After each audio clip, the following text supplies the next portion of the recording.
Welcome to this lecture series on limits and continuity. पिछले lecture में हमने locality of continuity के बारे में सीखा था। मैं रिकॉल नहीं कर रहा हूँ, मैंने लिखा हुआ है। आज शायद इसकी ज़रूरत भी नहीं पड़ेगी। मेन जो आज के लिए जानने की ज़रूरत है वो है एप्सिलॉन डेल्टा डेफिनेशन, बट मे भी मैं ये कहीं पे यूज़ कर ही लूँ, मुझे नहीं पता। Alright, let's proceed. Some problems for practice and now let us get started. Okay, so शुरू करने से पहले ये जो भी लेमा है वो हम दिखाएंगे। शुरू करने से पहले इसको थोड़ा प्रियम्बल दे देते हैं। मान लेते हैं हमारे पास ऐसा एक फंक्शन है, let's say h is a function from reals to reals defined like this कि h x equals x square plus x for all x. मैं लिख नहीं रहा हूँ, ठीक है। हम शो करना चाहेंगे कि ये कंटिन्यूस है, हर जगह कंटिन्यूस है। डायरेक्टली अगर एप्सिलॉन डेल्टा से करेंगे तो हो तो जाएगा, but it will be a headache, right. But the point is कि इसको हम सोच सकते हैं as a sum of two continuous functions. This part is the squaring part, this part is the identity part. तो h is the sum of the squaring function plus the identity function, right. तो squaring और identity function हम जानते हैं continuous हैं, तो we should have a theorem of the sort कि अगर कोई दो फंक्शंस कंटिन्यूस हैं तो उनका सम भी कंटिन्यूस है, उनका प्रोडक्ट भी कंटिन्यूस है, एंड सो ऑन। तो वैसा ही उसी थीम पर आज का पूरा लेक्चर भी है कि from old continuous functions how can we construct new continuous functions and use this to our leverage when it comes to proving the continuity of some given concrete function और may be an abstract function also. Okay, so हमारे पास दो functions हैं defined on a set S और they are valued in R, और C एक point है domain में S में जिस पे ये दिया हुआ है कि F and G are both continuous. तो हम प्रूव करना चाहते हैं कि जो सम है F और G का, और उसकी प्रॉपर डेफिनेशन मैंने यहाँ लिखी है, बट ये सब आपको पता होना चाहिए। इनका जो सम है F और G का जो सम है, हम कहना चाहेंगे वो भी C पर कंटिन्यूस है। उनका जो प्रोडक्ट है वो भी हम कहना चाहेंगे C पर कंटिन्यूस है। और उनका स्केलिंग अगर किसी भी लैम्डा से स्केल कर दिया फंक्शन F को मान लें, तो वो भी एक फंक्शन होगा जो C पर कंटिन्यूस है, ठीक है। तो ये हम करना चाहते हैं। So let's may be get started. और मे बी शुरू करने से पहले थोड़ा आइडिया ही दे दूँ, at least heuristic idea is this. Let's say C maps to the point F of C under the function F, and C maps to G of C under the function G। Of course इसमें कुछ हुआ ही नहीं। So idea क्या है, if we are close to C, in heuristically, if we are close to C, if x is a point close to C, then fx is close to fc and gx is close to gc. अब अगर fx fc के पास है और gx gc के पास है, तो fx और gx का sum should be close to fc plus gc। बस उतना ही है, that is essentially the proof, पर हम इसको केयरफुली लिखेंगे। So to prove a, fix epsilon greater than 0 and want to show that कि कोई पॉजिटिव डेल्टा ऐसा है सच दैट अगर x is in the domain and close to C यानी delta close to C, then इसको मैं h बोल देता हूँ just for the purpose of this proof. इसको मैं h बोल देता हूँ। So we want to show h x minus h c is less than epsilon, ये दिखाना है। बट लेट्स एनालाइज, ये है क्या, ये जो चीज़ लिखी है इसको अगर अनरावल करेंगे, एच एक्स है क्या, एफ एक्स प्लस जी एक्स, और एच सी क्या है, एफ सी प्लस जी सी। अगर इसको थोड़ा सा शफल करेंगे तो this term is nothing but this plus, right.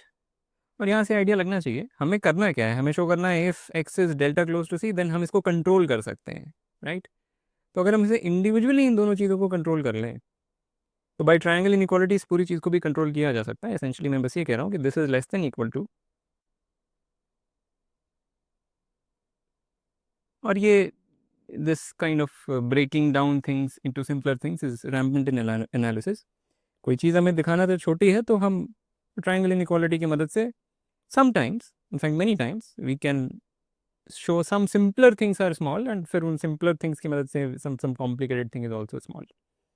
Okay, so अब यहाँ से आइडिया लगना चाहिए कि we will use the continuity of f at c to show that this is less than epsilon by 2 for a suitable choice of delta, and similarly this is less than epsilon by 2 for a suitable choice of delta.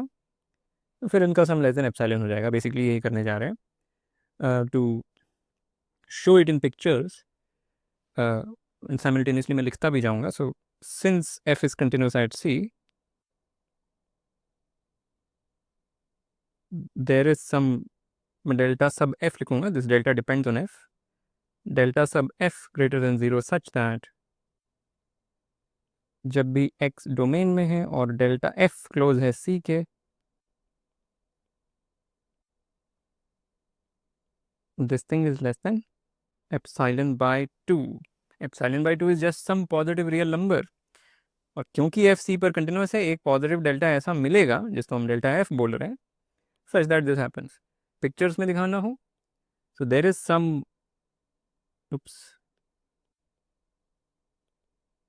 some delta neighborhood of c such that जब भी हम x को pick करें उस reason में जो s में भी है और इस डेल्टा नेबरहुड में भी है, तो हमें पता चलेगा कि हर उस चीज़ की image under the function f is here, is where, is epsilon by 2, epsilon by 2 away, at most epsilon by 2 away from fc. Okay, similarly, since g is continuous at c, there is a delta g greater than 0 such that जब भी x is in the domain and delta g at most delta g away from c, we have this is less than epsilon by 2. So there is some delta neighborhood, delta g neighborhood, वो उसकी radius बस इस ball की कुछ और हो जाएगी. So it could be bigger radius, it could be smaller radius. मैं smaller बना दे रहा हूँ. So this is delta g radius की बॉल. जब भी हम x को डोमेन में भी लें और इस बॉल में भी लें, तो वो gc के epsilon by 2 नज़दीक आएगा under the application of g. Right. So the point is, अगर हम इन दोनों से, मतलब ये जो दो नंबर्स हैं, इनमें से जो छोटा है वो ले लें. So define delta as, just define delta as the smaller of delta f and delta g. Figures में क्या हो रहा है, एक ये बड़ी बॉल थी, एक छोटी बॉल थी. जो भी ज़्यादा इसमें से छोटी है उस पे ही रिस्ट्रिक्ट हो जाए, क्योंकि that will respect both these epsilon bye 2 constraints. Right, जो भी छोटी बॉल है. सो अब once I write that smaller one here, दोनों बातें अभी भी सही हैं. ये इक्वेशन, ये इनइक्वालिटी भी, दोनों चीज़ें सही हैं. अगर ऐड करेंगे अब, तो हमको मिल जाएगा कि this thing is less than epsilon, और फिर ट्राइंगल इनइक्वालिटी से हम इसको एप्सिलॉन से छोटा दिखा देंगे. वो चीज़ मैं लिख नहीं रहा हूँ. That you can finish for yourself. Now I will come to this guy. Okay, B part, यानी प्रोडक्ट फंक्शन की कॉन्टिन्यूटी दिखानी है हमें इस पॉइंट पर. Again heuristically it's very clear. अगर कोई पॉइंट सी के क्लोज है तो उसकी एफ इमेज एफ सी के क्लोज है और जी इमेज जी सी के क्लोज है. तो जो एफ इमेज और जी इमेज का प्रोडक्ट होगा वो एफ सी टाइम्स जी सी के क्लोज होगा. That's very very natural. बस अब किसी तरह से हमें इस चीज़ का प्रूफ लिखना है. सो करना क्या है, fix epsilon greater than 0 and want to show that कि एक पॉजिटिव डेल्टा ऐसा है सच दैट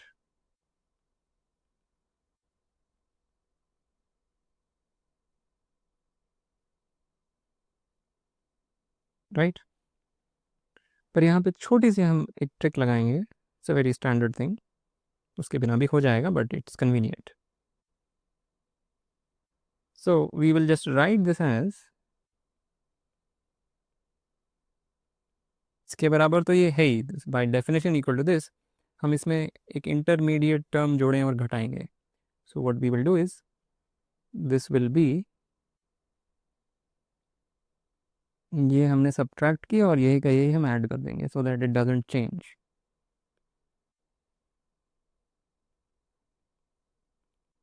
ठीक है, which is equal to G X बाहर आ जाएगा और यहाँ से एफ सी बाहर आ जाएगा, right. Triangle inequality again, this is less than equal to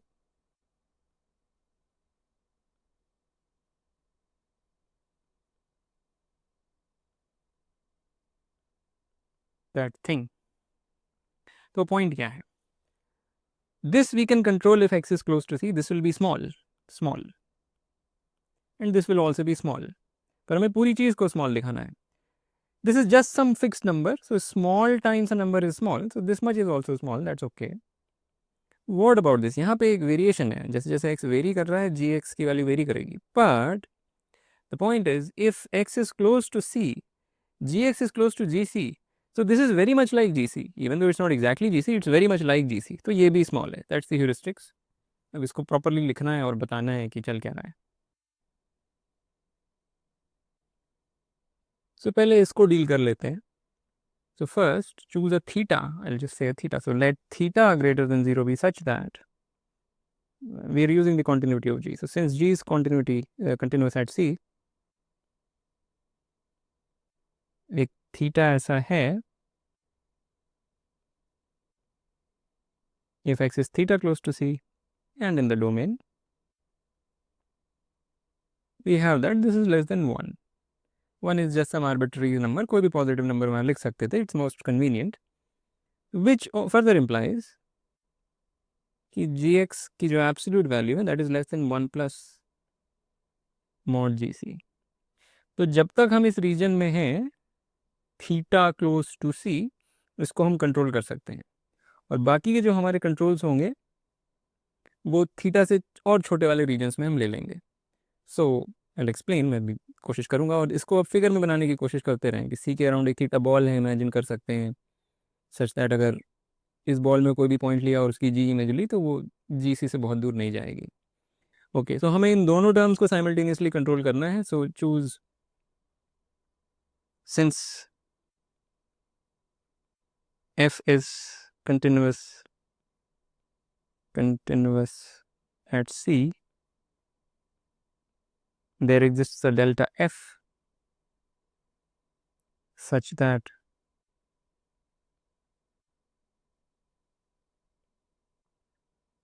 इस बार f x minus f c की जो एब्सोल्यूट वैल्यू है, हमें करना क्या है, हम कोशिश कर रहे हैं इसको भी एप्सिलॉन बाई 2 से छोटा दिखा दें और इसको भी एप्सिलॉन बाई 2 से छोटा दिखा दें, राइट। और इसको हम कंट्रोल कर पाए हैं इस नंबर से, उस वजह से मैं यहाँ पर ये चूज करूँगा epsilon bye twice of, right. ये कहीं से मैजिकली नहीं आ रहा है, ये हम गाइड हो रहे हैं उस तरफ जाने के लिए। सिमिलरली, क्योंकि g is continuous at c, इसको मैं थोड़ा कॉपी पेस्ट कर लेता हूँ। Since g is continuous at c, there exists delta g greater than 0 such that gx minus gc, और यहाँ पे हम क्या लिखना चाहेंगे, हमें दिखाना है this whole thing will be less than epsilon by 2, इसका एक फैक्टर एक्स्ट्रा आ गया है, तो वी विल जस्ट से कि, और यहाँ पे जो केयरफुल रीडर्स हैं या व्यूअर्स हैं वो ऑब्जेक्शन रेज करेंगे कि ये क्या कर दिया, ये ज़ीरो भी हो सकता है, तो क्या करेंगे। वेल ठीक है, so let's deal with it here and there, here and now. एक ये मतलब अगर ये ज़ीरो था तब एक्चुअली बात खत्म हो जाती, क्योंकि ये पार्ट फिर अपीयर ही नहीं करता, so it would be simpler, but let me not make separate cases. मैं यहाँ पे इसको भी ऐसे ही कर लेता हूँ, आई जस्ट राइट दिस, ठीक है। अब हम कह रहे हैं take delta as the minimum of these three quantities, theta, delta F and delta G. तो अगर हम डेल्टा ये ले लेंगे और x हम डेल्टा रीजन में लेंगे, यानी डेल्टा नेबरहुड ऑफ c में लेंगे while also in the domain, तो ये भी सेटिस्फाई हो जाएगा, आई मीन या ये भी सेटिस्फाई हो जाएगा, ये भी सेटिस्फाई हो जाएगा और ये भी सेटिस्फाई हो जाएगा। ये तीनों जब साइमल्टेनियसली सेटिस्फाई हो रहे हैं, यू कैन इमीडिएटली सी कि ये भी लेस देन एप्सिलॉन बाई 2 है और ये भी लेस देन एप्सिलॉन बाई 2 है। Why? Because if x S में है और डेल्टा नेबरहुड ऑफ C में है,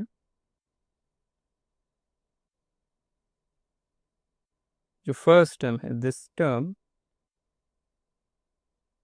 दिस इज लेस देन, ये वाली जो चीज़ है वो लेस देन है 1/, this is less then mod GC plus 1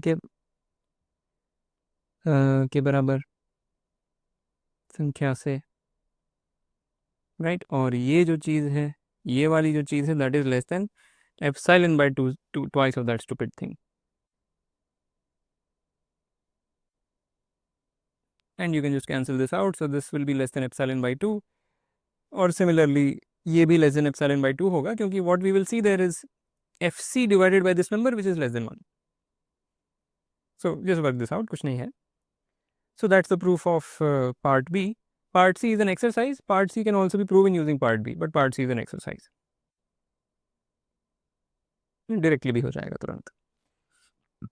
Okay, so let's proceed. This is very important. Composition of continuous functions. तो S and T are two subsets of real numbers, और हमारे पास एक फंक्शन है from S to R, एक function है from T to R, such that image of F is contained in T. So figure में this is S, this is T, और this is R. Let's say that is R. तो f एक real valued function है, पर हर point पर जो f की value है, हर पॉइंट इन S पर f की जो वैल्यू है वो t के अंदर ही है। तो we can think of f as a function from S to t, but it's a real valued function, right. और g एक फंक्शन है फ्रॉम t टू r। और हमको दिया क्या हुआ है कि एक पॉइंट C ऐसा है डोमेन में, f की डोमेन में, जिसपे f कंटिन्यूस है और उसकी इमेज पर g कंटिन्यूस है, उसकी इमेज g की डोमेन में है by this hypothesis. So let's say here we have C, यहाँ कहीं FC है, मैं ऊपर कर देता हूँ। तो हम कहना चाहते हैं ये जो कॉम्पोजिट फंक्शन है, ये जो फंक्शन है, दिस कॉम्पोजिट फंक्शन, ये C पर कंटिन्यूस है। Again heuristically this is nothing. अगर हम C के क्लोज कोई पॉइंट लेते हैं तो वो FC के क्लोज आ जाएगा, अगर FC के क्लोज कोई पॉइंट लेते हैं तो वो G ऑफ FC के क्लोज आ जाएगा, and that's it. Two applications F और G साथ में एक के बाद एक अप्लाई करने का मतलब ही हो गया कि कॉम्पोजिट अप्लाई किया गया है। और इस पूरे प्रोसेस में हमने देखा कि जो स्टार्टिंग पॉइंट है अगर C के क्लोज है तो ending point G of F of C के क्लोज है, दैट्स इट। बट अब इसको ठीक से लिखना पड़ेगा। So choose a point, choose an epsilon greater than 0, fix epsilon greater than 0। हमें शो करना है एक डेल्टा ऐसा है सच दैट अगर एक्स को डेल्टा नेबरहुड ऑफ C में लें और डोमेन ऑफ F में लें, या डोमेन ऑफ कॉम्पोजिट में लें रादर, एक ही बात है, तो जो कॉम्पोजिट के अंदर उसकी इमेज है वो एप्सिलॉन नेबरहुड में जाके लाई करेगी। Let me maybe draw the epsilon neighbourhood here. So let's say this is the epsilon neighbourhood of G of F of C, right. But क्योंकि G कंटिन्यूस है FC पर, तो एक neighbourhood इसका ऐसा है, theta neighbourhood, there is some theta neighbourhood of FC,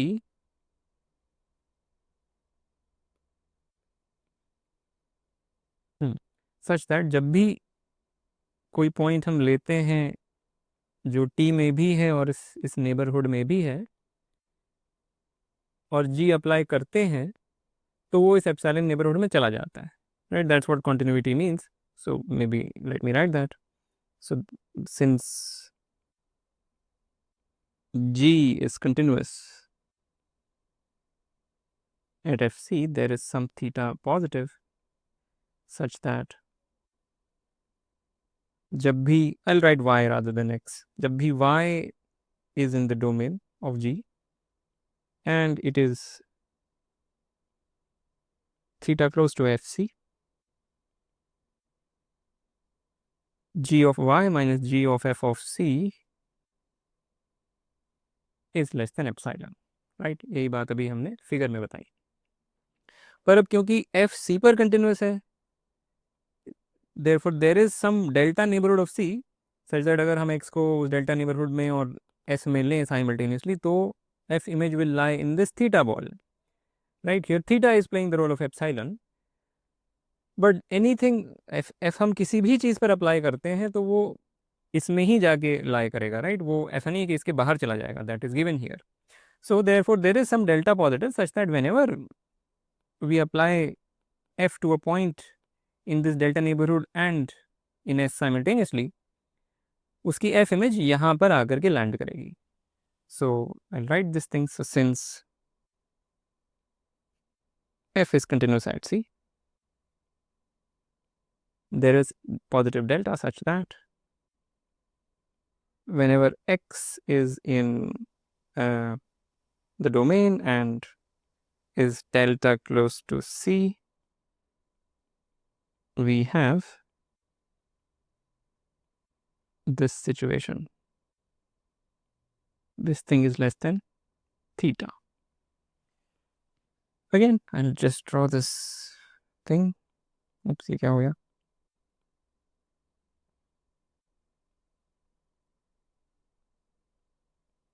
So if x is over here, then its f image is over here. और फिर अगर उस चीज़ पे g लगाएंगे तो वो यहाँ पे आ जाएगा. Now therefore we just claim that delta works. So delta works. What does that mean? It means if, rather let x be such that x is in S and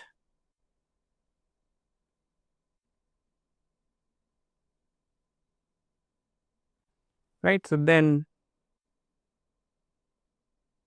this is less than theta and hence g of f of x minus g of f of c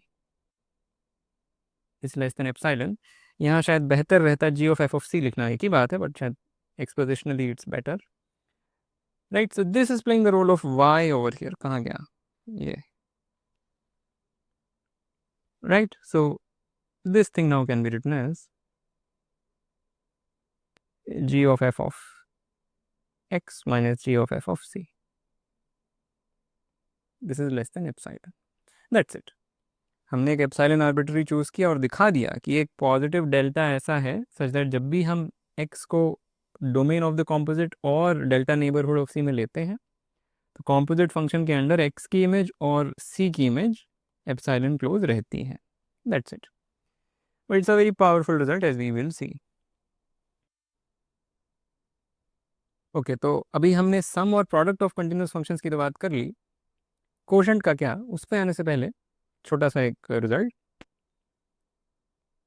Consider the reciprocal function. Reciprocal function इस पे defined है. It consumes x and outputs 1 by x. उसका graph ऐसा है. This is a continuous function, right? ये हम show करने जा रहे हैं. उसके बाद हम कोशेंट्स पर आएंगे. Proof, well, fix some arbitrary c in the domain. और हम चाहते हैं ये प्रूव करना कि rho is continuous here.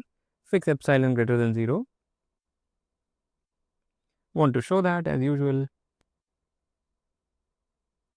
there is a positive delta such that जब भी x is in the delta neighborhood of C and in the domain, meaning non-zero,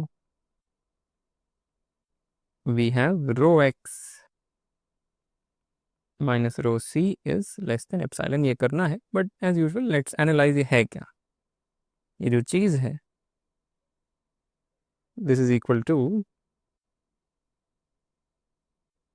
this thing which is equal to directly लिख देता हूँ इसको, ऐसे लिखूंगा x minus C की absolute value divided by mod x mod c.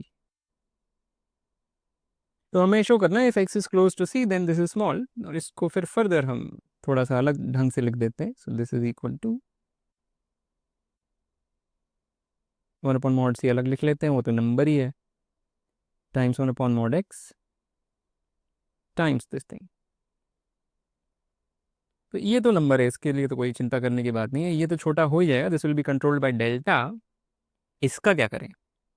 Well अगर c is this number, let's say एक बार सी को पॉजिटिव सोचें, तो अगर x is close to c तो x is sufficiently bigger, let's say if x is close to c, तो हम ये तो अरेंज कर सकते हैं कि वो c/2 से बड़ा ही रहे, और अगर x c/2 से बड़ा ही है तो 1/x 2/c से छोटा नहीं होगा, sorry, if x is greater than c/2 तो 1/x 2/c से छोटा ही होगा, तो ये भी कंट्रोल हो जाएगा, बेसिकली दैट्स द पॉइंट।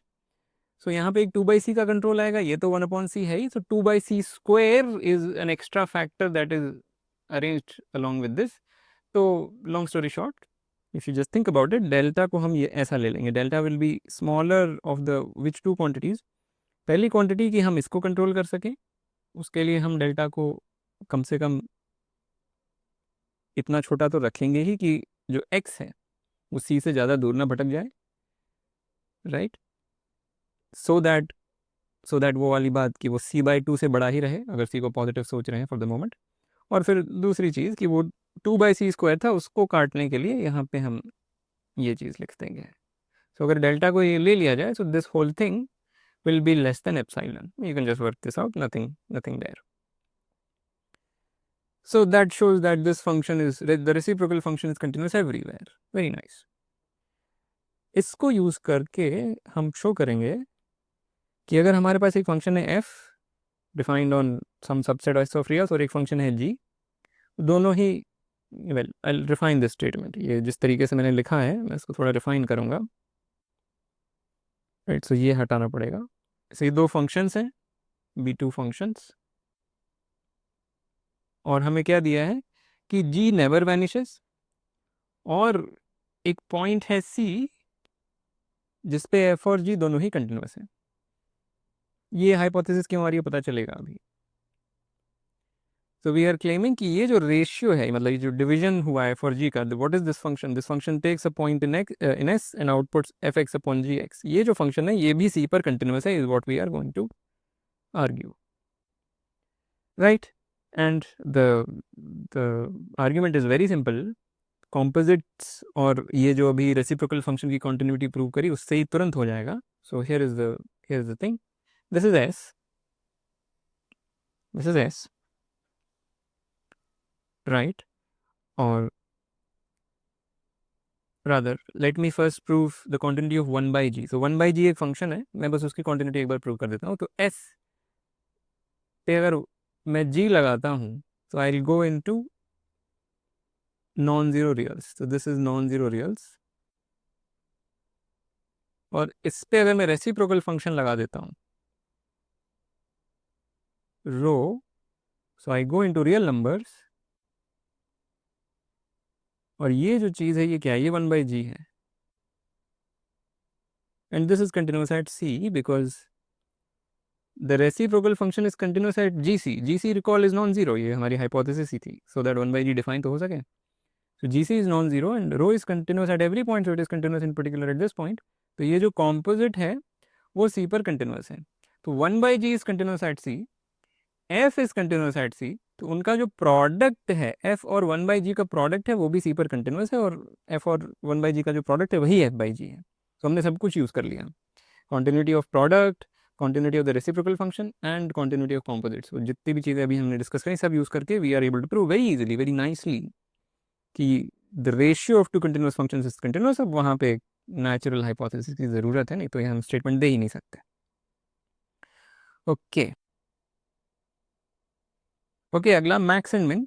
तो क्या बोलना चाह रहा हूँ मैं एक बार फिगर में दिखा देता हूँ। सो मान लेते हैं this is the graph of F and this is the graph of g, तो we can consider a new function which is max of F and g. ये क्या करता है कि किसी भी इनपुट पर एफ एक्स और जी एक्स में जो बड़ी वैल्यू है वो आउटपुट कर देता है, दैट्स दिस फंक्शन। तो उसका ग्राफ कैसा बनेगा, उसका ग्राफ ऐसा बनेगा, ये फिर उसके बाद वो जी पे चला जाएगा और उसके बाद एफ पे, that will be the graph of the max of F and G, and we want to prove कि ये भी एक कंटिन्यूस फंक्शन है, राइट। अब इसको वही दम लगा के अगर प्रूव करना चाहेंगे थोड़ी सी मेहनत लग जाएगी जस्ट बेसिक से, but given what we just established all the things, ये बड़ा आसान है. So let me first reveal the full statement. तो अगर एफ और जी सी पर कंटिन्यूस हैं और हमने डिफाइन कर दिया the function which takes the minimum of the two और एक function which takes the maximum of the two, तो ये दोनों ही फंक्शन कंटिन्यूस हैं सी पर, ये हमें शो करना है. लेट मी जस्ट क्विकली से कि क्या आर्ग्यूमेंट है. तो रिकॉल किन्हीं भी दो रियल नंबर्स के लिए, recall, yeah, this is just a straightforward exercise कि max of alpha and beta is half of alpha minus beta plus absolute value of alpha minus beta. Right? Just recall this. Similar expression for minimum exists. So now ये जो function है capital H मैं ऐसे लिख सकता हूँ, capital H is half of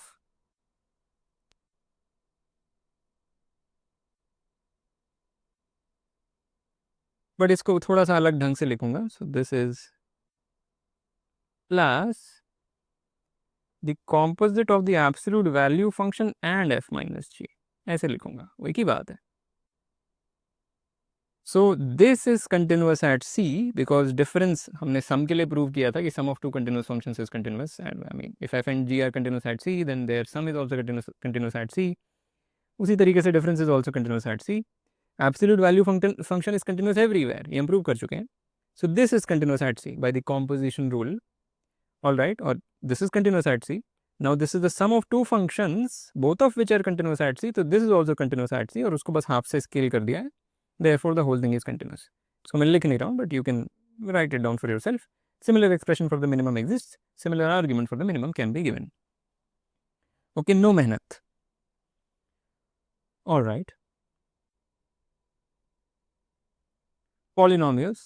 तो proper statement लिखेंगे, पर पहले देखते हैं why is this function continuous. ये शुरू में भी थोड़ी सी इस पे मैंने थोड़ा सा हिंट दिया था कि जो sum of two functions is continuous, जब हम मोटिवेट कर रहे थे कि वैसा रिजल्ट नेचुरल है सोचना. So let's try to show कि ये फंक्शन क्यों कंटिन्यूस है. वेल नथिंग टू, इसमें कुछ ज़्यादा बोलना नहीं है. The point is define f3. f3 is this function which takes x to x cube. Here we have the identity function f1 which takes x to x, and then we have f0 which takes everything to 1. ठीक है, these are power functions, ये सब के सब continuous हैं. Now what is p? p is f3 plus a scale of f2 plus a scale of f0. तो हमने p को लिख दिया as a sum of scales of three continuous functions and hence p is continuous. That's it. So again we do not want to do this using epsilon delta definition, हालत खराब हो जाएगी. But this is I mean immediate. और general बात, polynomial define कर देता हूँ. So what is a polynomial? Recall.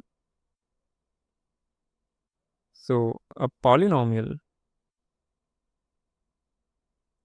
Of degree n,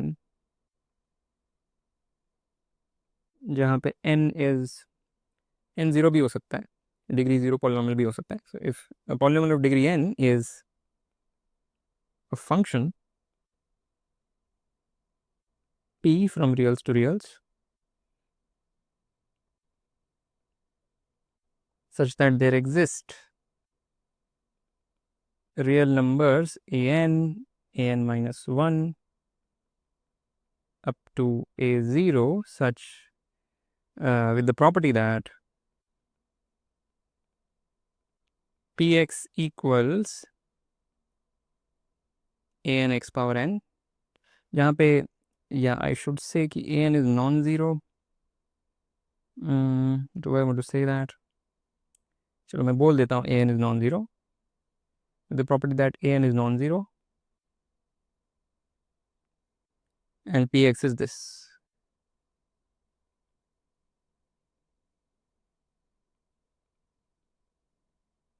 तो ये थोड़ा सा मतलब गड़बड़ है. अगर n 0 ही हो जाए तो the zero polynomial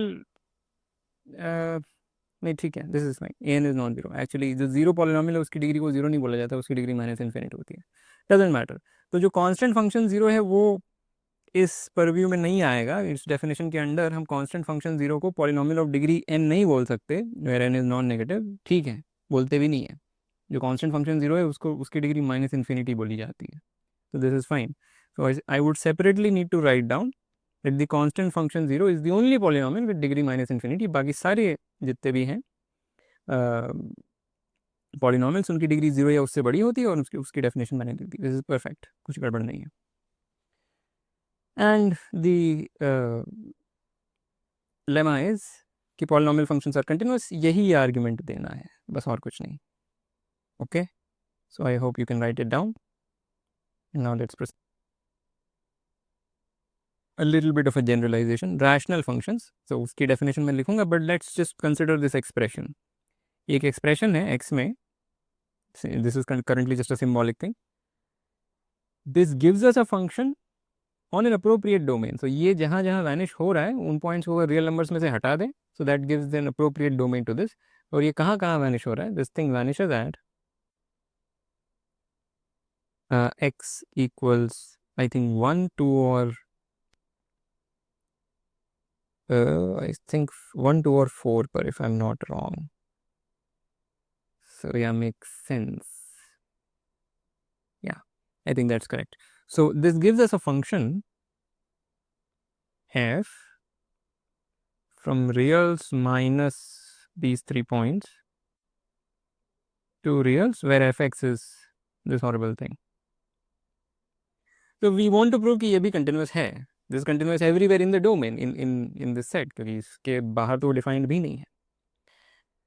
nothing, it's just ratio of two continuous functions is continuous। हमने जो prove किया था, this is continuous here, right, this is continuous everywhere, in fact this is a polynomial, this is continuous on the entirety of reals। तो इसको अगर restrict कर देंगे, restriction of a continuous function is continuous, पिछले lecture में prove किया था। so this is continuous here, the one upon thing, one upon this thing is continuous here, तो उनका product ही तो लिया है। या ऐसे बोलने की this is continuous here, this thing is continuous here, उनका ratio लिया है, ratio of two continuous functions is also continuous, ये भी हम prove कर चुके हैं।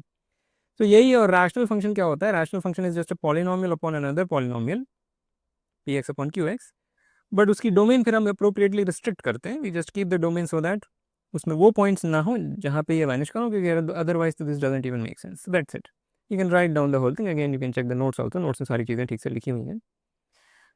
Okay, let's proceed. Trigonometric functions are continuous, तो साइन और कोसाइन पर तो बात हो चुकी है। लेट मी जस्ट शो कि the tan function is continuous. So ये है टैन फंक्शन, और इसकी डोमेन क्या है, टैन फंक्शन की डोमेन है जहाँ जहाँ कोसाइन फंक्शन वैनिश हो रहा है वो हटाना पड़ेगा, which is a big headache. So I think that is odd multiples of pi by 2। this is a function from that huge thing to reals, it takes x to sin x by cos x, that's the definition। Let me just check 1 second कि ये domain मैंने सही लिखी है, क्योंकि अगर इसमें गलती हो गई तो गड़बड़ हो जाएगी। I think this is fine, odd multiples of pi by 2 पर ही कॉस वैनिश होता है, ठीक है। So why is this continuous, why is this function continuous? Well, sine function is continuous here because it's continuous on the entirety of real numbers, right. तो उसका restriction भी continuous होगा, किसी भी चीज़ पे रिस्ट्रिक्ट करें कंटिन्यूअस ही होगा, सो यहाँ पे रिस्ट्रिक्ट करने पे भी कंटिन्यूअस है। And cosine function is also continuous on the entirety of real numbers, पर क्योंकि वो डिनोमिनेटर में है we need to make sure कि डोमेन में हम बस वही चीज़ें रख रहे हैं जहाँ जहाँ वो वैनिश ना हो, और वही चीज़ें रखी भी हैं। तो again it's just the fact that ratio of two continuous functions is continuous provided you have the appropriate domain। so the tan function is continuous, उसी तरीके से cotangent, cosec, sec सब continuous है। okay, I'm not writing the details।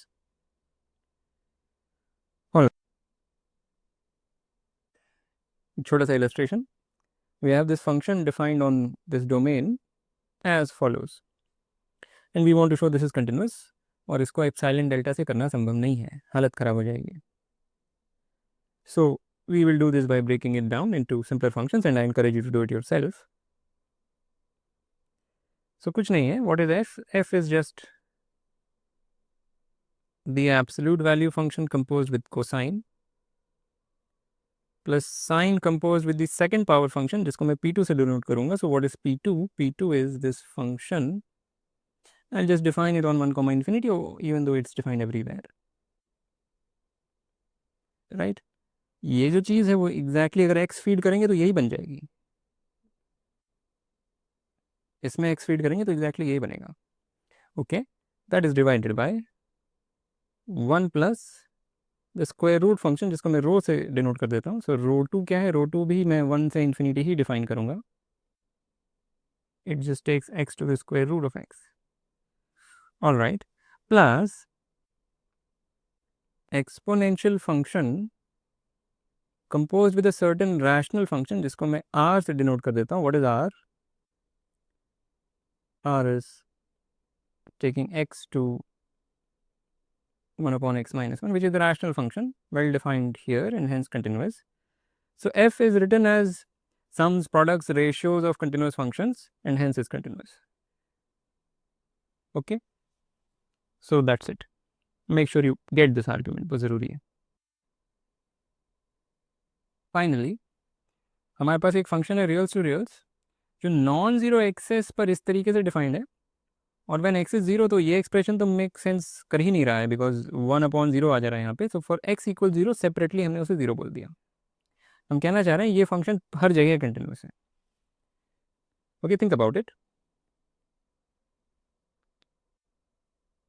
So let's try to get a feel for what this function looks like. Graph में कैसा दिखता है. तो this is the X axis और ये जो लाइन है this is y equals x and this line is y equals minus x. Okay, अब ये जो चीज़ है, जो एक्सप्रेशन, एक बार x को नॉन ज़ीरो अगर समझें तो ये जो एक्सप्रेशन है इसका एब्सोल्यूट वैल्यू एक बार समझते हैं क्या है. इसका जो एब्सोल्यूट वैल्यू है that is mod x times mod of sine of something और ये 1 से बाउंडेड है. सो ये जो चीज़ है इसका जो एब्सोल्यूट वैल्यू है दैट इज बाउंडेड हियर. तो उस वजह से ये दोनों लाइन्स आ रही हैं. जब x को पॉजिटिव लेते हैं तो ये लाइन मिलती है, x को नेगेटिव लेते हैं तो ये लाइन मिलती है. और उसको थोड़ा सोचेंगे इस बारे में तो फंक्शन ऐसा ही कुछ मिलेगा, इस तरीके से जाएगा. और जब जैसे जैसे x ओरिजिन के बहुत करीब आता जा रहा है इसका मैग्नीट्यूड तो घटता जाएगा बट ये फ्लक्चुएट बहुत रैपिडली करेगा क्योंकि जब x क्लोज आ रहा है ओरिजिन के तो ये चीज़ बहुत फ्रीक्वेंटली इंटीजर मल्टीपल्स ऑफ पाई बनती जाएगी. तो ये जो चीज़ है I mean 1/x will be very very rapidly or very with more frequency becoming equal to integer multiples of pi और उस वजह से ये ज़ीरो होता जाएगा. राइट. तो ये बहुत मतलब फ्रीक्वेंसी के साथ एक्स एक्सिस को इंटरसेक्ट करेगा और उसी तरीके से फ्लक्चुएट ऊपर नीचे बहुत तेज़ी से करेगा. I encourage you to think about this. Okay, और ज़ीरो पे हमने इसको ज़ीरो डिफाइन कर दिया forcefully because this expression doesn't make sense at zero. तो दिख रहा है ग्राफ से कि फंक्शन कंटिन्यूस होना चाहिए. Right. So what about non zero x's? For non zero x's this expression tells us कि फंक्शन हर जगह कंटिन्यूस है. तो X is non zero. Again यहाँ पे मैं लोकेलिटी यूज़ करूँगा. मैंने कहा था मैं शायद यूज़ ना करूँ बट लोकेलिटी ऑफ कॉन्टिन्यूटी मैं यूज़ कर लूँगा. So to show suppose c is non zero, I want to show कि function is continuous at c. Zero पे अलग से बात कर लेंगे, एक बार नॉन जीरो सी की बात कर लेते हैं. We want to show function is continuous at a given non zero सी. तो locally let's say C is here, एक नेबरहुड एक ओपन सेट ले लिया सी के अबाउट. उस ओपन सेट में what do we have? We have a product of the identity function and the sine function composed with the reciprocal function. और ये तीनों ही function, reciprocal function, sine function और identity function, are continuous in this neighbourhood and therefore this is continuous. So that's the argument for non-zero axis. तो वहाँ पे कोई समस्या नहीं है. What about zero? तो want to show f is continuous at zero. So उसके लिए we'll just resort to epsilon delta. So fix epsilon. So this is done. So now for c equals 0, fix epsilon positive. Want to show there is a delta blah blah blah. So let's just see what is fx minus f0. This is equal to x sine 1 by x for all non-zero x. हमें show क्या करना है कि जब भी x satisfies, there is a delta positive such that whenever x satisfies this, we want to show this is less than epsilon, तो when x is equal to 0 तब तो ये एक्सप्रेशन 0 है ही, तो उस पर तो बात ही नहीं करेंगे, that is the triviality. When x is non 0 we want to show that this is less than epsilon provided delta is chosen suitably. But again, as we said, this can be bounded by mod x, और इसको control किया जा सकता है. This we can control if x is close to 0, of course mod x is small. That's it. So पूरी चीज़ मैं लिख नहीं रहा हूँ, everything is there in full detail in the notes. But yeah, with that I want to end this lecture. As usual, like, comment, share, subscribe, and I will see you next time.